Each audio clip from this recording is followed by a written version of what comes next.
Հայրենակիցներ ջան, եկեք միասին հասկանանք, ինչ է նշանակում էլեկտրաէներգիայի կորուստ։ Այդ կորուստը կորած հոսանքն է, որի համար մենք ժողովուրդս վաղ թե ուշ վճարելու ենք։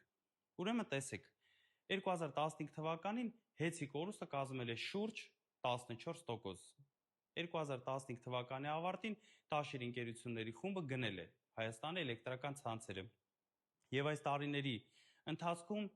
ներդրումների, սարքավորումների թարմացման, նոր գծերի կառուցման եւ հետեւողական աշխատանքի արդյունքում կորուստը նվազեցրել ենք 6.5-6.7%։ Եվ այս ամենի արդյունքում սակագինը չի բարձրացել։ Եվ Սամվել Կարապետյանը մեզ բոլորիս խոսք է տվել, որ մինչև 2035 թվականը սակագինը չի բարձրանալու։ Եվ այս ամենի արդյունքում առաջացել են հավելյալ խնայողություններ։ Եվ մինչ սկսել այս քաղաքական process-ների 5 ամիս առաջ մենք դիմել ենք պետությանը, որպեսզի բնակչության սակագինը նվազեցնենք։ Ինչ որ մարդիկ, ինչ որ իմ համար անհայտ մաթեմատիկայի հաշվարկների արդյունքում ինչ որ 20 լումայից ենք խոսում։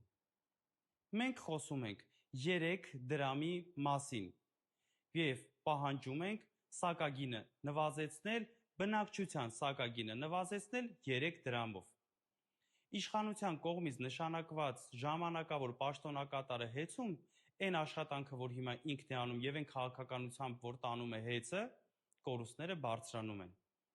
Ուր ենք գնալու այս ճանապարհով։ Բիբինի ժամանակներ։ Հիշեցնեմ Բիբինի ժամանակները ինչով ավարտվեցին։ Ավարտվեցին էլեկտրիկ Երևանով։